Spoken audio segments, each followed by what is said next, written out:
Whew. So good na? Welcome back. It's me again, Jed from VM Gadgets. And today, we're going to unbox the Vivo Y11. The Vivo Y11 happens to be one of the best-selling phones last year, 2019. And the reason why we're going to unbox this today is we want to find out if the phone is still good this year. Can it still challenge like new entries? Like for now, for example, we have the Realme C11, we have the Realme C series, we also have new phones from Xiaomi, we have new phones from Oppo, we have the Oppo A12. But then again, the Vivo Y11 until now still looks very good. And it has a very beautiful design, of which we will see after opening this box. The Vivo Y11, we have the red variant. They call it the agate red. The phone that we have now has 3 gigabytes of processor. We have 32 gigabytes of internal memory. We have 5,000 milliamp hours of battery, and of course an AI dual camera. We will now open the phone. So here it is. Fresh, very fresh. This phone just arrived today. So here is the warranty seal.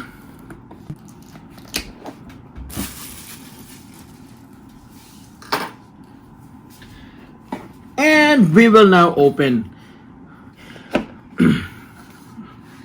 By the way, shout out sa tong friends, the Concon family, the Ruiz family sa Barangay Retablo here in Libertad, Misamis Oriental. The reason why we are unboxing this now, even if it's very late in the evening, kay iya nang gipalit ang phone og ako na ning ihatag ugma.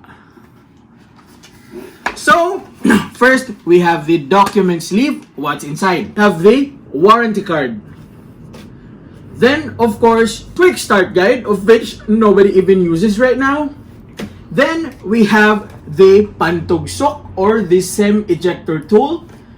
And then, of course, we have the jelly case, of which one of my favorite vloggers in tech calls this the condom case. So, okay, now let's proceed to the phone. And this is the phone. It's in agate red. We will also post the available colors in the screen. So, tangtangon na nato ang iyang plastic. And here you have the phone. And look at it. It is very, very beautiful. Very pretty. It's just like a mirror. It's, for me, the word that comes to my mind, like the first word, is sophistication. Pero before turning it on, we will also see kung unsa pay naa sulod sa box. Then, we have the power brick from Vivo. And, of course, the micro USB cord. So, Vivo powered by Android. Okay, let's look at the body while it's still starting. On the right side, you have your volume rocker, your power button. On the left, you have your SIM card tray. At the back, you have your fingerprint scanner, your dual AI camera, and a flash. On top, wala, see now. At the bottom, you have your speakers, micro USB port, and of course a 3.5mm for your wired headset. Now, I'm really thankful for phones that still has the 3.5mm jack.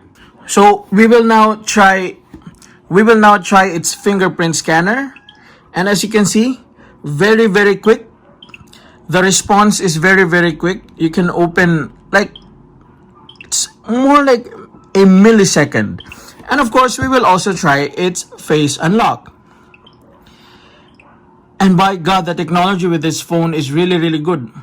Look at the reaction. Look. When I click the phone, I'm like facing the phone right now, and every time I click it, it just opens. It's just like that. It's that fast. It has a 64-bit, a 1.95 gigahertz Snapdragon 439 octa-core processor, a 32 gigabyte expandable memory. And of course, the best part, the phone has a very huge battery. According to its box, we have a 5,000 milliamp hours of battery. I mean, like, I can still remember that most phones at this price point only has about 3,000 or 4,000 milliamp hours. And of course, with 5,000 milliamp hours, parang kaya, it can last for more than a day with regular use.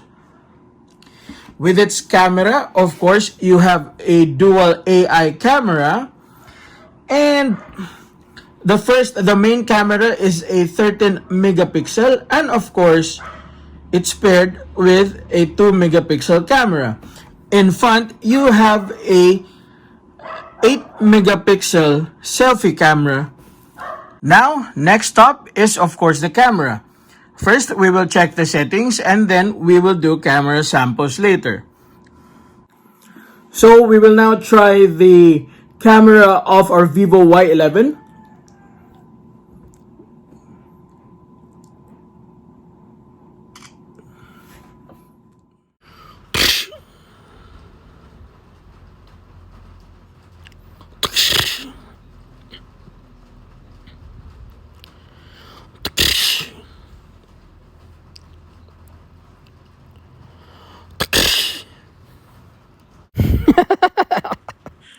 So this of course is the video camera sample of our Vivo Y11.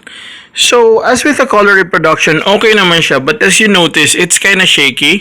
Parang wala pa siyang digital or internal stabilization. But for me, if you have to consider that the phone retails right now for less than 7,000 pesos, so it really is very, very good. Like the color reproduction is okay. Smooth naman the video. I mean, like the picture or the image, as you can see right now, doesn't really look cartoonish. It's kind of grainy. Of course, we have to understand that we are now taking this video indoors. And of course, this is the front camera or the selfie camera video that we are taking or testing right now. So sorry for my hair. Next up is of course we will try the speakers of our Vivo Y11. So let us play a video. Okay, sorry. So here we go.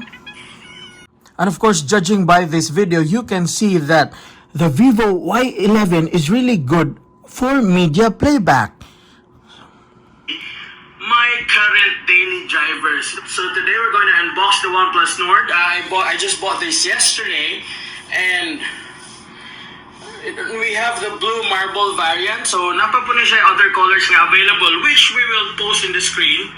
And of course, so as you've heard, I mean, like the speakers aren't really that strong, but for its price point, I really have to emphasize that of course the strength or the sound that it produces is smooth. It's really good, and for me, it is loud enough. But in order to really enjoy media playback, I suggest that you use a wired headset or of course play your videos indoors. Next up is of course we will try our Vivo Y11 when it comes to gaming. So first off, we're going to try this with our favorite, one of our favorites, which is of course the Temple Run. And Temple Run happens to be a very, very light game.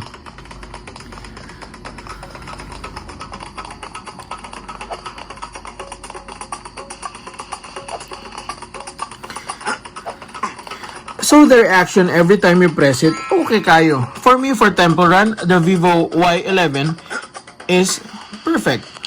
We will try the Vivo Y11 for our Asphalt 9.